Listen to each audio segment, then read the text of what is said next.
আসসালামু আলাইকুম প্রিয় শিক্ষার্থীরা, দ্বিতীয় পর্বে চলে আসলাম আমরা। 2 নং প্রশ্নের মধ্যে দেখো দেওয়া আছে এখানে 10টা ছোট প্রশ্ন দেওয়া আছে, এক কথায় উত্তর লিখতে হবে। 10-এর 1 নাম্বারটা কি বলছে, 1 - 1 + 1 - 1 + 1।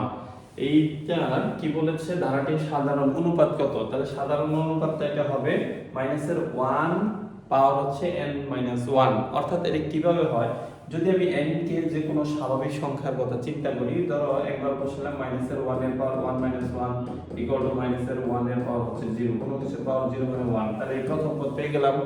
আবার -1 এর পাওয়ার যদি আমি 2 - 1, অর্থাৎ n এর পরিবর্তে 1 এর পরিবর্তে এখন 2 বসাচ্ছি, 2 বসাচ্ছি, তাহলে এই ক্ষেত্রে পাচ্ছি আমরা -1 এর পাওয়ার 1 = -1, তার মানে দ্বিতীয় পদ পাচ্ছি।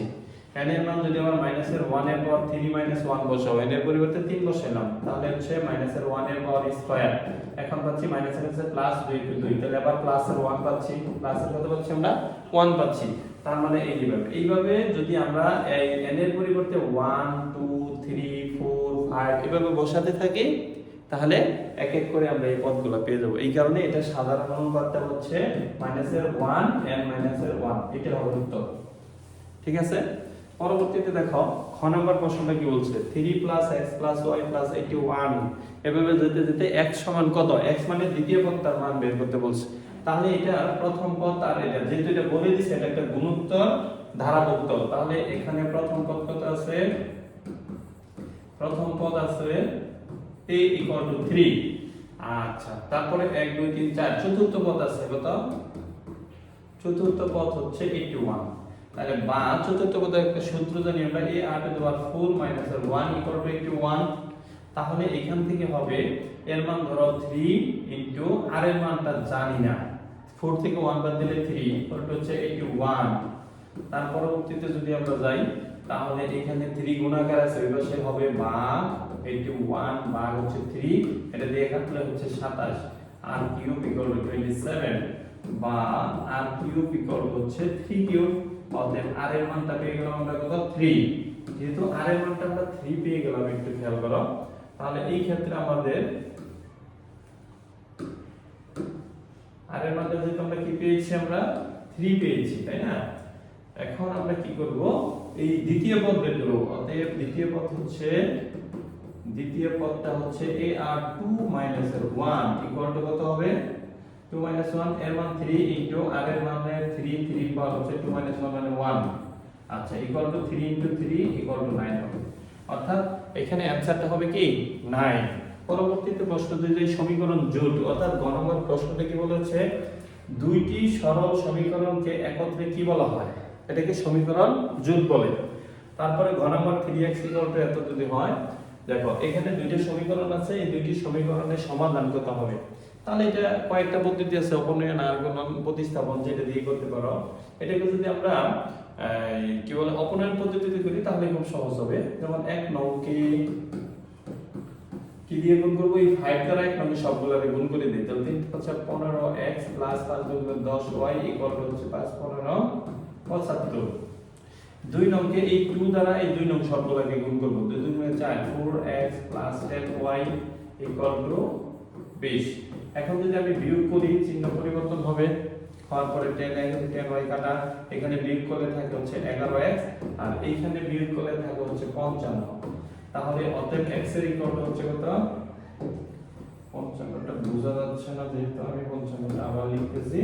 এখন এই ক্ষেত্রে 55 ভাগ কত, 11। অতএব আমার x এর মানটা কি দাঁড়াচ্ছে, x এর মানটা দাঁড়াচ্ছে হচ্ছে 5 × 55, 5 হচ্ছে x এর মান। এখন এই x এর মান যেহেতু আমার 5, তাহলে x এর মান যে কোনো একটা সমীকরণে বসায় দেই। এক নং সমীকরণটা আমার কি ছিল দেখি, এক নং সমীকরণটা আমার ছিল হচ্ছে 3x 3 × 5 + 2y = 15 বা 3 × 15 + 2y = হচ্ছে 15 বা 2y = হচ্ছে 15 - 15 কিন্তু 0, তার মানে y মান এখানে 0 দাঁড়াচ্ছে। তার মানে নির্ণয় সমাধান x এর মান হচ্ছে 5 এবং y মান কত বেরিয়েছে, 0 বেরিয়েছে। তারপরেরটা দেখো tan θ = √3 হলে sin θ আর sec θ এর মান কত হবে।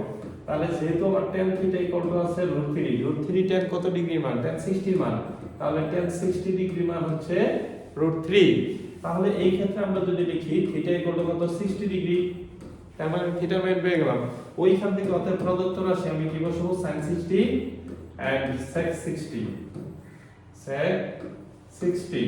তাহলে sin 60 এর মান হচ্ছে √3/2 আর sec 60 হচ্ছে cos 60 এর উল্টা, cos 60 হচ্ছে হাফ, হাফ কে উল্টালে কত হয় 2 হয়, 2 আর 2 কেটে যাচ্ছে √3 থাকতেছে, এটাই आंसर হবে, এটার आंसर হবে √3। তার পরবর্তীতে দেখো থিটা সূক্ষ্ম কোণের সাপেক্ষে কোসেক থিটা এর অনুপাত কত, তাহলে CSC থিটা ইকুয়াল টু হচ্ছে কত হবে দেখো। আমরা যদি এখানে একটা সমকোণী ত্রিভুজ আঁকি, এটা যদি থিটা কোণ হয়, এটা হচ্ছে ধরো লম্ব, এটা হচ্ছে অতিভুজ, এটা হচ্ছে ভূমি।